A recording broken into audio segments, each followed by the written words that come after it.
Olá, eu sou Ana Cristina, aluna do mestrado do Programa de Pós-Graduação em Ciências Florestais e Ambientais da Universidade Federal do Tocantins, campus Gurupi. E eu sou o aluno Tiago César Nunes dos Santos, também aluno mestrando do Programa de Pós-Graduação de Ciências Florestais e Ambientais. Eu e meu colega Tiago estaremos discorrendo sobre o controle de doenças fitopatológicas em viveiros florestais com óleos extrato de plantas do cerrado. A disciplina é de viveiros florestais, do professor Cristiano Moraes. Viveiro florestal é um local que possui características próprias. Ele é destinado à produção e manejo de mudas. Essas mudas elas podem ser nativas ou exóticas. Normalmente, os viveiros eles produzem mais mudas de eucalipto, né? É mais comum a gente encontrar as mudas de eucalipto. Mas também existem viveiros com nativas. Essas mudas elas são cuidadas desde a germinação até elas estarem com a idade de ir para o campo. Aí quando elas vão ser transportadas, né? E aí no campo, dependendo de como elas foram cuidadas no viveiro, elas vão conseguir ter sucesso ou não no seu desenvolvimento. O Cerrado brasileiro é um importante bioma com espécies com características fotoquímicas de interesse para a indústria farmacêutica e agroindústria. As suas essências nativas produzem óleos naturais de ácidos orgânicos que podem ser redutores, alcaloides, fenólicos, flavonoides, saponinas espumíticas e taninos. Essa característica da vegetação do cerrado é o que tem alavancado o interesse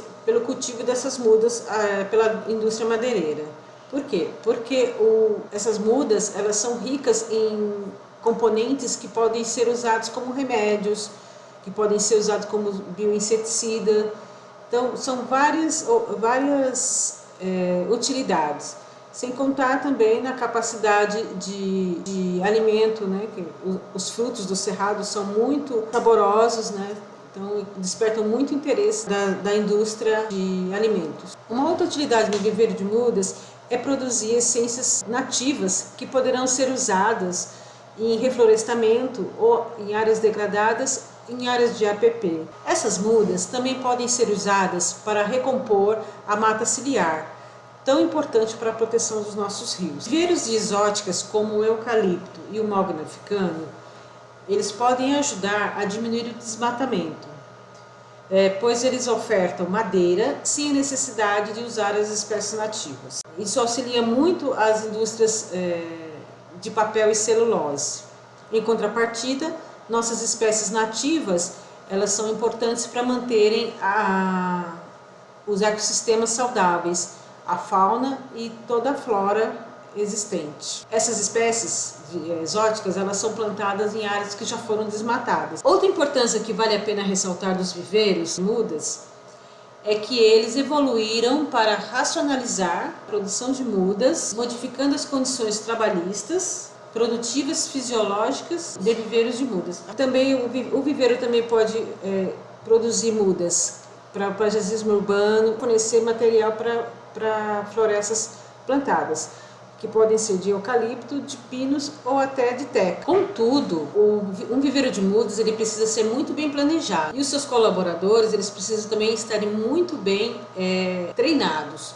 Por quê?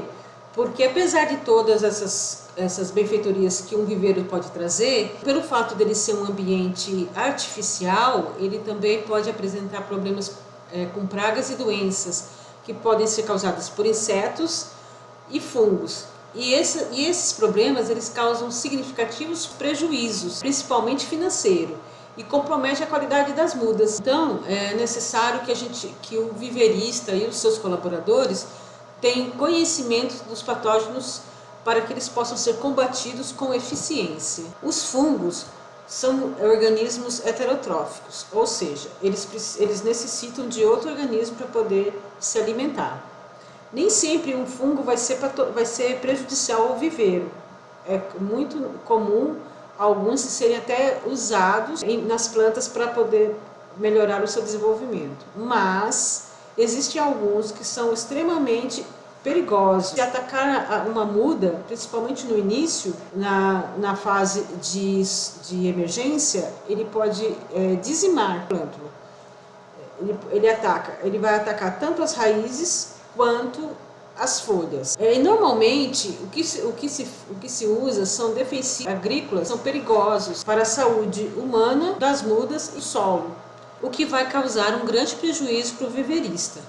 Normalmente a solução encontrada é o uso de defensivos que são normalmente muito tóxicos, né? E que também podem entrar na lista dos fatores prejudiciais, porque ele vai ter que, além de estar perdendo as mudas, ele vai ter que também gastar com um defensivo para poder combater essa praga. Dentre os problemas que um defensivo químico pode causar, nós podemos elencar os ambientais, né? Então ele vai poluir o solo, ele vai poluir o lençol freático.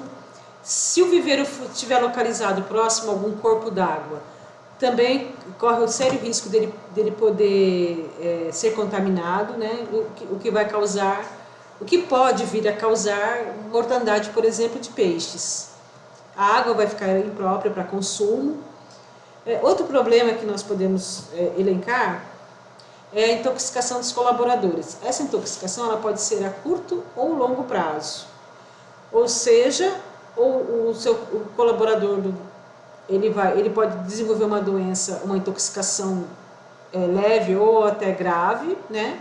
E aí ter que se afastar do trabalho, ou a longo prazo ele vai acumulando substâncias cancerígenas, por exemplo.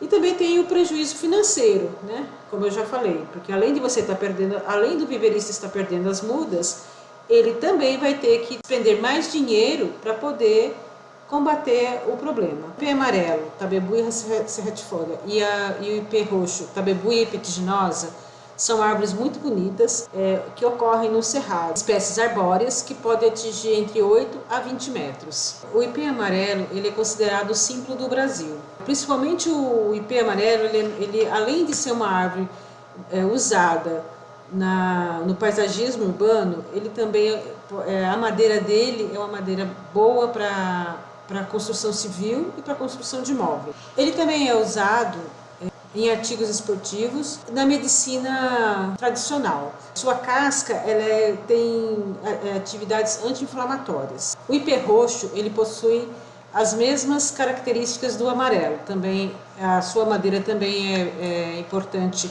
na indústria madeireira para diversos fins. E também ele é usado na medicina tradicional. O Pterodon emarginatus, a sucupira e a copaíba, a Copaífera reticulata, são árvores também muito importantes do cerrado brasileiro, principalmente pelas suas propriedades farmacológicas. O óleo de copaíba ele é muito rico. Essas espécies possuem compostos bioativos com propriedades antifúngicas e bioinseticidas, que podem ser utilizadas como bioinseticidas. O objetivo geral do nosso trabalho é identificar os patógenos em mudas de Tabebuia serratifolia, o ipê amarelo, e o ipê roxo, Tabebuia epiginosa, e testar os óleos extraídos da sucupira, Pterodon emarginatus, e da Copaífera reticulata, a copaíba. Nos objetivos específicos, nós vamos identificar os patógenos que ocorrem no viveiro e que atacam as mudas de Tabebuia serratifolia, o ipê amarelo, e Tabebuia epiginosa, ipê roxo. Nós pretendemos selecionar as espécies patógenas existentes que atacam as mudas das tabebuias e elaborar um óleo extrato bruto com ação biológica para ser aplicado. Aplicar extrato óleo resina de espécies do cerrado para o controle e, por fim, verificar a eficiência e inibição dos extratos dos patógenos que foram identificados. A metodologia utilizada será apresentada na identificação e combate de patógenos fúngicos e microbacterianos a partir de óleos essenciais de plantas do cerrado, principalmente a Pterodon emarginatus, a sucupira e a copaífera reticulada, a copaíba. Em mudas doentes retiradas do viveiro da Universidade Federal do Tocantins, a tabebuia serratifolia, que é o IP amarelo, e a tabebuia impetiniginosa, o IP roxo. A extração será feita com da Pteridômios marginalis, e recolhendo as favas delas e fazendo a prensagem a frio, para que possa extrair ali o óleo bruto dela, através dessa prensagem. Esse será coado com papel filtro e posteriormente é condicionado em sacos plásticos e refrigerado a 7 graus Celsius. A copaífera reticulada, após a identificação dela, será extraído da árvore na matriz manualmente, extraindo ali com um furo mais ou menos a 77 centímetros do solo, com o auxílio de uma broca, e o óleo coletado dela será condicionado na geladeira a 7 graus Celsius e o furo no cerne da árvore será lacrado com cola para evitar proliferações. Identificação depois também do patógeno, aonde se extrairá as amostras de 10 exemplares, tanto de IP roxo como IP amarelo, fazendo ali a coleta e o isolamento delas em BDA. Posteriormente, inoculados a 25 graus Celsius com fotoperíodo de 12 horas, para fazer o que? A corrida micelial e depois o isolamento de cada elemento, isolando cada elemento separadamente, para que possa identificar condicionantes de cada patógeno ali identificado. O bioensaio ele vai ser extraído ali através da Pteridômios marginalis e da copaífera reticulada, que serão diluídos em diversas concentrações. E através dessas concentrações e porcentagens de Twin, será identificado o que? A concentração letal de cada micélio, controlando ali o desenvolvimento e o crescimento do halo de crescimento fúngico, que desenvolve ali do micro-organismo. E classificando de acordo com a concentração, a porcentagem de crescimento e da contenção que os extratos ali pode fazer em relação aos micro-organismos. E a análise de variância estatística vai ser feita pela NOVA, fazendo o teste Tucker de 5% de probabilidade do elemento. Os resultados esperados, ele está na identificação do patógeno que ataca essas mudas em experimentos, que é muito prejudicial ao viveiro florestal. Então, segundo alguns autores aí, alguns fungos eles já são presentes e costumeiros, rotineiros aí nos viveiros, principalmente aí de mudas de tabebuia. Então, a gente pode falar do aspergilo, curvelaria, pinicílio, Pastolitia fusário, fomices, aspergilos e dentre outros fungos citados por vários autores, que também cita a asepsia, que principalmente na hora da produção da muda, a asepsia é importante, com hipoclorito de sódio, álcool 70%, que atua ali na semente, mas mesmo assim algumas mudas ainda sofrem com problemas relacionados aí à ação desses patógenos. Então, o controle dessas doenças através de óleos naturais, ele vai definir o que? A concentração que vai ser a concentração ideal para inibir o crescimento, para evitar esse crescimento ou diminuir a ação desses patógenos no próprio viveiro. Então, ou seja, a aplicação do extrato, tanto de Pteridômios marginalis, ele tem como princípio ativo alguns flavonoides, heterosídeos, saponídeos e também da copaífera, que apresentou, segundo alguns autores também, de terpenos, carafilenos e cercoterpenos, que são o quê? Os compostos bioativos, ele tem ação contra fungos, citados nesses trabalhos, e algumas bactérias também. Então, isso levanta a ideia que esses materiais eles têm a sua ação principal e ele pode ser muito útil para o viveiro florestal. No cronograma a gente está apresentando aqui todo o cronograma, que será apresentado aqui também com a revisão, escolha da espécie vegetal, acompanhamento da rotina do viveiro, a coleta do material em si, a coleta do material vegetal farmacológico que vai ser utilizado nas extrações, a aplicação do extrato, o relatório principal da atividade, a avaliação e a verificação da presença nessas pragas na população e análise estatística de software e também no segundo ano de atividade aí também com as ações descritas aqui no cronograma. Então a conclusão é que o presente estudo irá demonstrar os principais agentes patogênicos que atacam tanto a tabebuia serratifolia e a tabebuia impetigines, que é o IP amarelo e o IP roxo, que demonstrando também a concentração do ativo dos extratos analisados para o controle eficaz das partes estruturais dessas mudas. E a busca por essas composições também físico-químicas, elas vai ajudar através do controle da busca e da identificação desses óleos resinas aí, pessoal,